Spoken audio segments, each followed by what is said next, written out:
ETV YouTube channels లో మీ వ్యాపార ప్రకటనల కోసం ఈ నంబర్కి కాల్ చేయండి. పెళ్లి పుస్తకం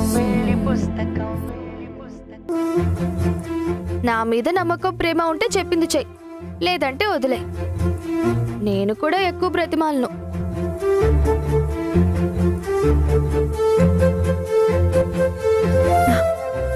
సరే తాగుతాను.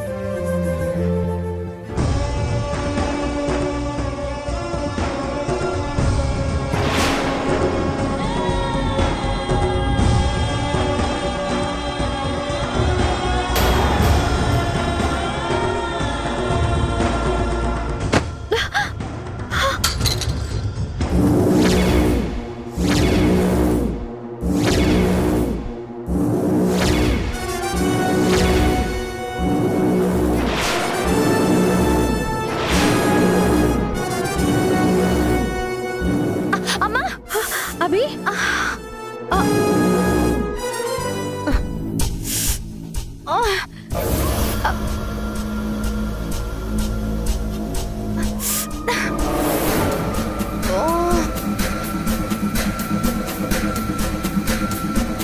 అమ్మా,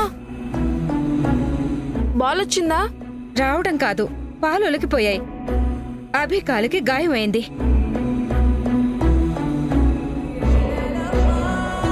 సారీ అమ్మా, నీకేం కాలేదు కదా? నాకేం కాలేదురా. అభికి గాజు ముక్క గుచ్చుకుని రక్తం చూడు ఎలా వస్తుందో.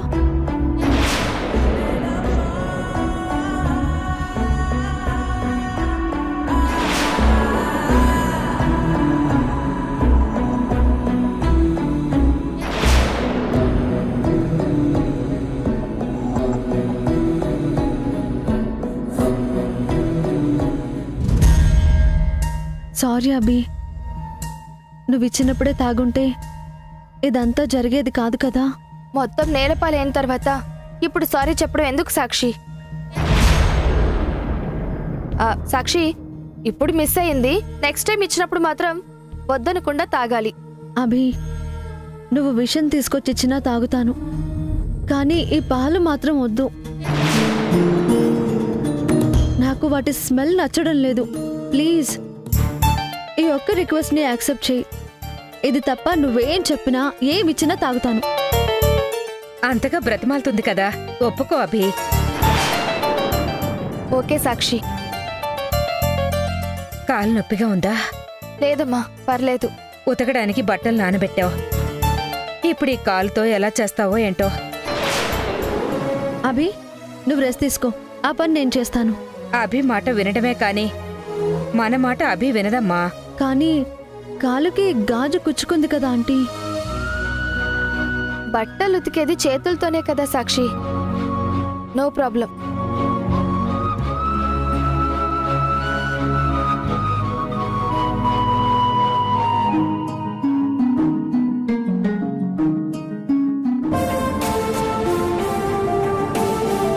ఫస్ట్ క్వార్టర్లో కన్నా ఎక్కువ ప్రాజెక్ట్స్ అండ్ పాజిటివ్ రిజల్ట్స్ మనం ఇప్పుడు చూపించాలి. వర్క్ రిలేటెడ్గా ఏ ఇబ్బంది ఉన్నా, ఎంత చిన్న ప్రాబ్లం అయినా నా నోటీస్కి తీసుకురండి. రాచందు, అక్కడే ఆగిపోయావే?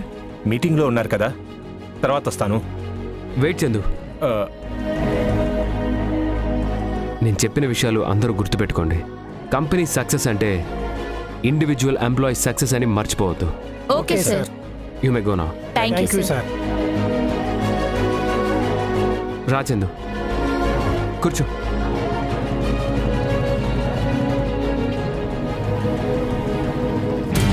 సారీ నందు గారు, నా వల్ల మీ మీటింగ్ డిస్టర్బ్ అయిపోయింది.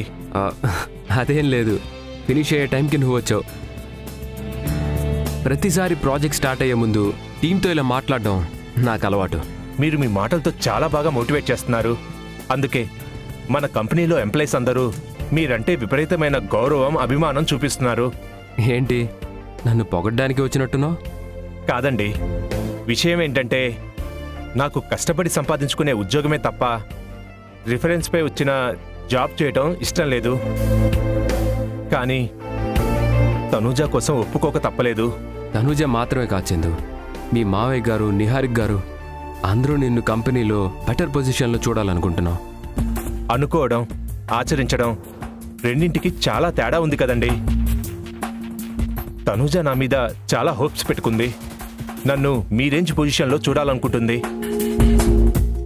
ఆ విషయం పైకి చెప్పకపోయినా తన మనసును అర్థం చేసుకోగలను కాబట్టి చెప్తున్నాను. ఏంటి ఇద్దరు కలిసి నా పోస్ట్కి ఎసరు పెట్టారా? ప్లీజ్ నందు గారు, అలా మాట్లాడకండి. మీరు నాకు గురువు లాంటి వారు.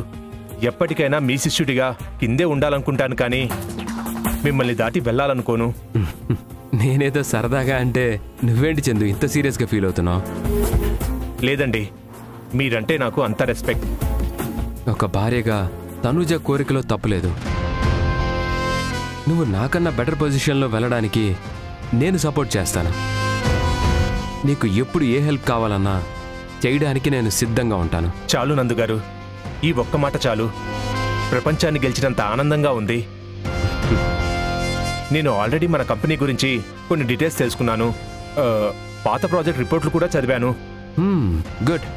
అయితే నీకు కరెంట్ రన్నింగ్ ప్రాజెక్ట్స్ గురించి డెమో ఇస్తాను. కొన్ని రోజులు ఫీల్డ్ వర్క్ చూసుకుంటే ఆ తర్వాత నువ్వే ప్రాజెక్ట్ని హ్యాండిల్ చేయొచ్చు. షూర్ నందుగారు, మీకు ఏది బెస్ట్ అనిపిస్తే అది చేయండి. మీరు ఏం చెప్పినా నేను బ్లైండ్గా ఫాలో అయిపోతాను. ఇప్పుడు ఫాలో అవుతాను. ఆ తర్వాత మీ అందరినీ బయటికి గెంటేసి సోలోగా ఈ కంపెనీని ఏలుతాను.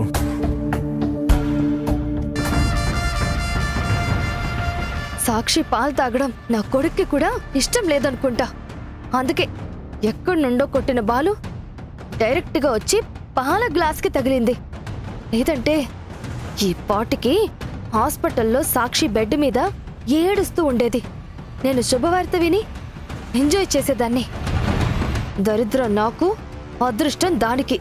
ఫేవర్ చేస్తుంటే ఎవరు మాత్రం ఏం చేయగలరు? ఛే!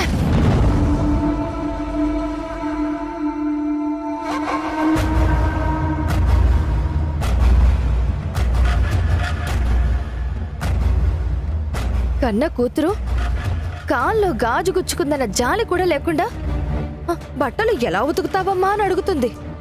అది అమ్మ కాదు, నా పాలిట బ్రహ్మరాక్షసి.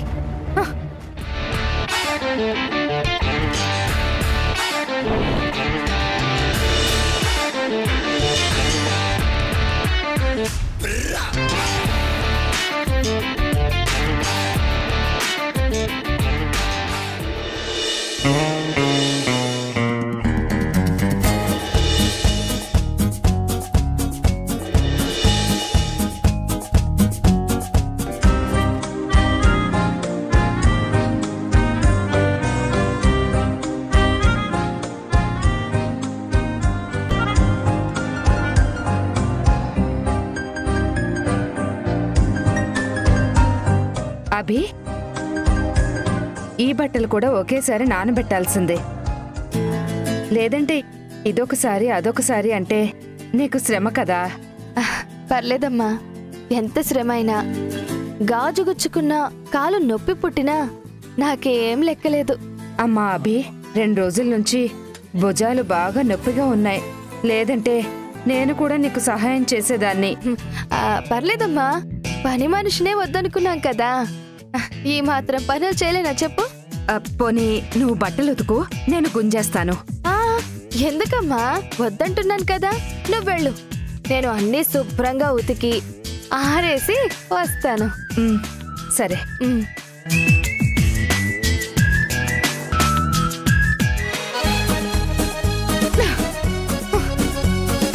నాకు సహాయం చేయడానికి నీకు భుజాలు నొప్పులు వస్తాయి. అదే నా సవతికి చేయమంటే మాత్రం లేడి పిల్లల గెంతలేసుకుంటూ చేస్తావు. ఛీ! ఈ ఇంట్లో నా బ్రతుకు పని మనిషి కన్నా నీచమైపోయింది.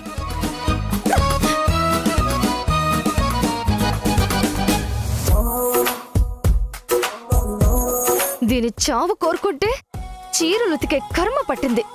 నిన్ను మామూలుగా కొట్టకూడదే సాక్షి. బండకేసి ఇలా ఇలా బాధేసి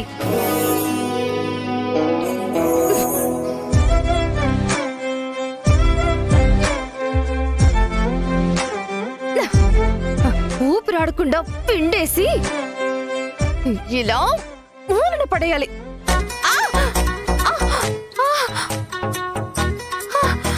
అమ్మా!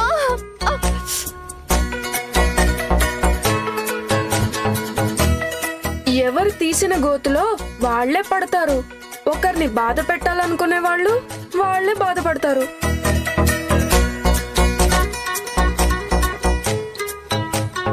వీడేంటి నాకు సింకయ్య సామెతలు చెప్తున్నాడు? పుస్తకంలోది చదువుతున్నాడా లేక నన్ను ఏడిపించడానికి అంటున్నాడా?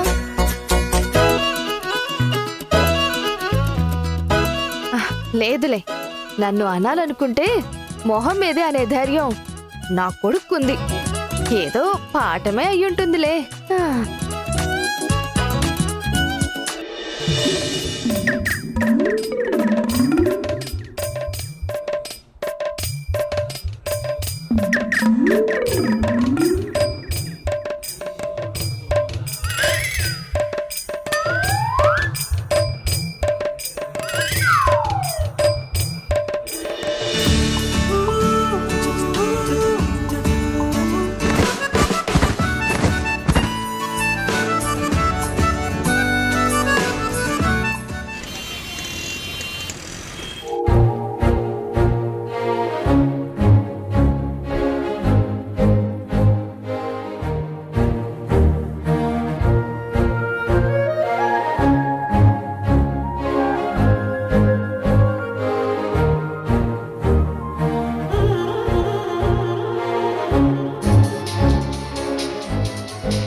హాయ్ సాక్షి, ఏం చేస్తున్నావు? ఏం చేయాలో తెలియక ఫోన్ చూసుకుంటున్నాను. ఈ టైంలో ఫోన్ ఎక్కువ చూడకూడదు సాక్షి, కాసేపు రెస్ట్ తీసుకో. అబ్బా, లేచినప్పటి నుంచి రెస్ట్లోనే ఉన్నాను. ఎవరైనా నీరసంగా ఉంటే నిద్రపోతారు. నాకు మాత్రం నిద్ర అంటేనే చిరాకు, నీరసం వస్తుంది. కిచెన్లోకి వెళ్ళి హెల్ప్ చేస్తే టైం పాస్ అవుతుంది అనుకుంటే వాళ్ళు నన్ను రూమ్లో నుండి బయటకే రానివ్వడం లేదు. రెస్ట్ తీసుకోవడానికి కూడా పనిష్మెంట్గా ఫీల్ అయితే ఎలా సాక్షి? నువ్వు ఇంటి దగ్గర ఎలా ఉన్నావో, ఏం చేస్తున్నావో అని డౌట్ వచ్చి నేను కాల్ చేశాను. నిజం చెప్పాలంటే నాకు వర్క్ చేసుకోవాలనిపించట్లేదు. ఇంటికొచ్చి నీ పక్కనే కూర్చొని జాగ్రత్తగా చూసుకోవాలనిపిస్తుంది.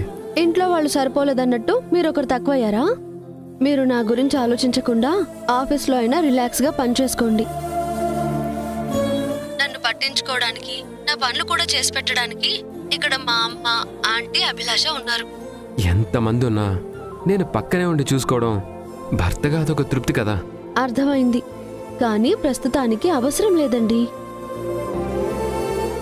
అమ్మ, ఆంటీల కన్నా అభిలాష నాకు చాలా హెల్ప్ చేస్తుంది. గంటకోసారి జ్యూసు, పాలు, ఫ్రూట్స్ అసలు నా నోటికి ఖాళీయే ఉంచట్లేదు. ఇలా ఇన్నిసార్లు తింటే కొవ్వు పట్టి కంప్లీట్ బెడ్ రెస్ట్ అవుతుందేమోనని భయంగా ఉంది. సాక్షి, ఏంటో మాటలు? కడుపుతో ఉన్నప్పుడు అలా నెగటివ్ గా మాట్లాడకూడదు. ఏదో సరదాగా అన్నాను. సరదాకైనా సరే అలా అనడం మంచిది కాదు. ఈ టైంలో మాటలు, ఆలోచనలు ఎంత ప్రశాంతంగా, పాజిటివ్గా ఉంటే కడుపులో బిడ్డకి అంత మంచిదవుతుంది. విన్నావు కదూ, అభి నా ఫుడ్ విషయంలోనే కాదు, ఆలోచనల విషయంలో కూడా ఎంత కేర్ తీసుకుంటుందో. ప్రాణం విలువ తెలిసిన దాన్ని మీ 2 ప్రాణాల కోసం ఆ మాత్రం జాగ్రత్త తీసుకోకపోతే ఎలా చెప్పు? ఇదిగో ఈ ఫ్రూట్స్ తిను.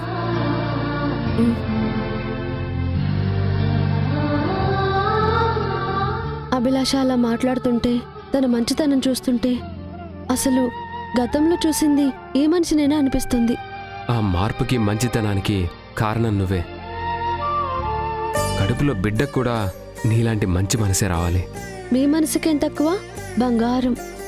నేనైతే మీ బుద్ధి, అందం 2 కలిపి రావాలని కోరుకుంటున్నాను.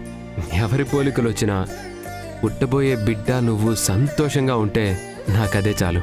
నిలువెత్తు సంతోషం, ఎప్పుడూ తోడుగా ధైర్యంగా పక్కనే ఉంటే నాకు ఏ భయమూ ఉండదు. నా మీద పెంచుకున్న నీ ప్రేమకి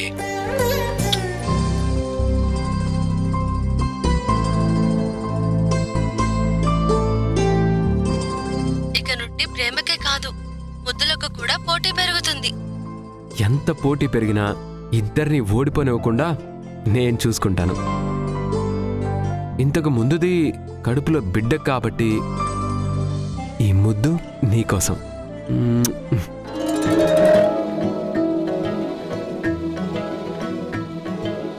టేక్ కేర్ సాక్షి. ఏదైనా అవసరం అయితే కాల్ చేయి. సరేనండి, బాయ్. బాయ్.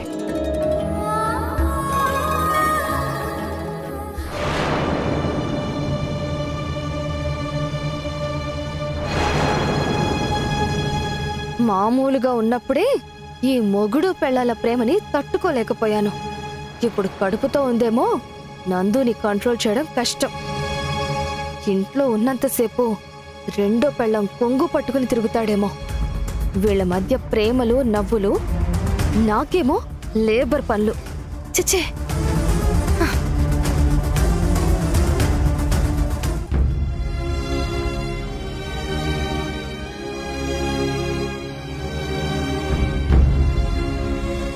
ఇదిగోండయ్యా, టాబ్లెట్ వేసుకోండి. ఇక నాకు ఏ టాబ్లెట్లు అవసరం లేదు రామయ్య. బాధ్యతలన్నీ తీరిపోయి మనసంతా చాలా ప్రశాంతంగా ఉంది. నన్ను ఏ రోగం బాధ పెట్టదు. నా ఆరోగ్యానికి ఏ ఢోకా లేదు. ఇదే మాట నేను నిహారిక అమ్మగారికి చెబితే నన్ను తిడతారయ్యా. వేసుకోండయ్యా. వద్దు రామయ్య. ఏంటి రామయ్య, డాడ్ మళ్ళీ టాబ్లెట్ కోసం మారం చేస్తున్నారా? మారం కాదమ్మా, నేను ఆరోగ్యంగానే ఉన్నాను, నాకు ఏ టాబ్లెట్లు అక్కర్లేదంటున్నారమ్మా. ఆ మాట డాడ్ కాదు, అక్క చెప్పాలి. ఒక నిమిషం ఇలారా. అలాగమ్మా. డాడ్, టాబ్లెట్ వేసుకోండి. వేసుకోండి.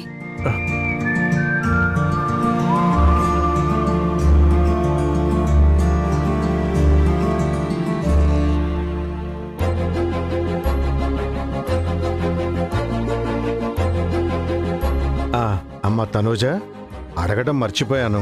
చందుకి ఆఫీసు నచ్చిందా? అక్కడ వాతావరణం, మనుషుల గురించి ఏమైనా చెప్పాడా? మన ప్రాజెక్ట్స్ గురించి తెలుసుకుంటున్నాడా? డాడ్, మీ ప్రశ్నలకి సమాధానం నేను చెప్పాను. రండి చూపిస్తాను. రండి.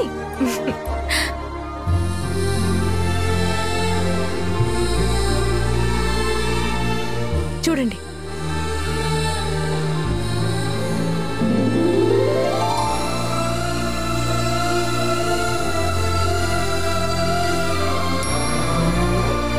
ఆఫీస్ నుంచి వచ్చి భోజనం చేసినప్పటి నుండి అలానే కూర్చొని ఫైల్స్ తిరిగేస్తూ ఉన్నాడు.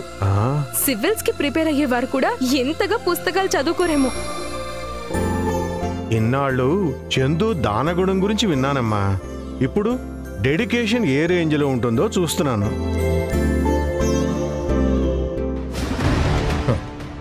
డెడికేషనా తొక్క? ఈ సెటప్ మొత్తం నిన్ను నీ కూతుర్ని నమ్మించడానికి చేసిన బిల్డప్.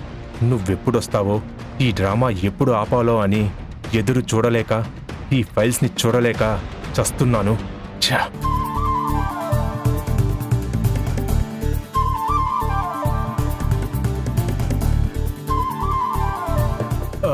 మావయ్య, ఎంతసేపింది వచ్చి? ఈ ఫైల్స్ వర్క్లో పడి చూడలేదు. సారీ మావయ్య. నువ్వు కాదు చందు, నిన్ను డిస్టర్బ్ చేసినందుకు నేనే సారీ చెప్పాలి. నోనో, మీరెప్పుడు డిస్టర్బెన్స్ కాదు మావయ్య. మీరు నాకు దైవ సమానులు. Dad, Chandu dedication, hard work చూస్తుంటే ఏదో ఒక రోజు నందు గారిని బీట్ చేస్తాడనిపిస్తుంది. అలా జరిగితే మంచిదే గాని నందుని తక్కువగా అంచనా వేయలేమమ్మా. నష్టాల్లో ఉన్న మన కంపెనీకి కొత్త ఊపిరి పోసింది అతనే. వాడు ఊపిరి పోసే టైప్ అయితే నేను ప్రాణం తీసే టైప్. నువ్వు చెప్పింది కరెక్టే డాడ్, నేను కాదన్ను. కానీ నందు గారితో కంపేర్ చేస్తే ఇద్దరు ఒకటే కదా అంటున్నాను. కాదు తనుజ, ఆయనతో నన్ను పోల్చొద్దని నీకెన్నిసార్లు చెప్పాను? మావయ్య, తనుజ ఎప్పుడు నా మీద ప్రేమతో ఇలా హైపర్ అవుతూ మాట్లాడుతుంది. ఒక భార్యగా భర్త ఎవరి ముందు తక్కువ కాదు అనుకోవడంలో తప్పేం లేదే. నిజమే మావయ్య, కానీ నందు గారు నాకు గురు సమానులు. ఈ మాట ఆయనకే చెప్పి చేతులు కట్టుకుని నిలబడి నన్ను శిష్యుడిగా స్వీకరించమన్నాను. నందు గారు నాకు అన్ని రకాలుగా సాయం చేస్తానని మాటిచ్చారు మావయ్య. చాలా సంతోషం బాబు. నువ్వు ఇలా ఆనందంగా మాట్లాడుతుంటే నీ విషయంలో నేను తీసుకున్న నిర్ణయం సరైనదే అని నాకు తృప్తిగా ఉంది. అవును మావయ్య, మీరు తీసుకున్న నిర్ణయం నిజంగా చాలా గొప్పది. నేనైతే అస్సలు ఎక్స్పెక్ట్ చేయలేదు.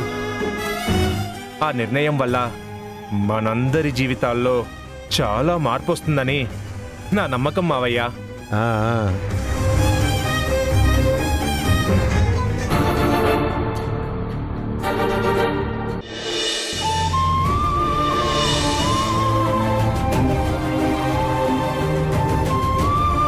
సాక్షి, జ్యూస్ తాగు.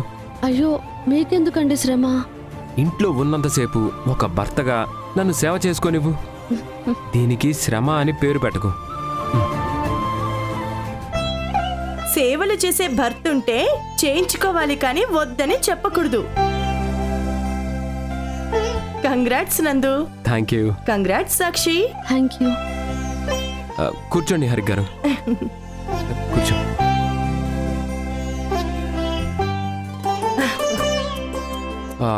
నిహారిక్ గారు, ఈ న్యూస్ మీకెవరు చెప్పారు? మనమంతా ఒకే ఫ్యామిలీ అని మేమనుకుంటే నువ్వు మాత్రం సీక్రెట్ మెయింటైన్ చేస్తున్నావు. కానీ సిద్ధు నీలా కాదు. నిన్న టెడ్డీతో ఆడుకోవడానికి వచ్చినప్పుడు ఈ విషయం మాకు చెప్పాడు. సారీ నిహారిక్ గారు, సీక్రెట్ అని కాదు, కానీ ఈరోజు ఆఫీస్లో మీట్ అయినప్పుడు చెప్పాలనుకున్నాను.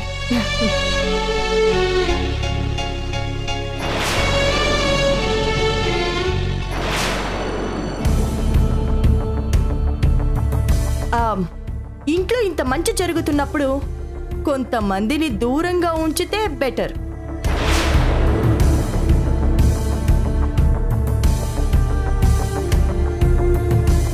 నిహారిక్ గారు, అభి ఇప్పుడు మాకు పరాయి మనిషి కాదు, మా ఇంటి మనిషి.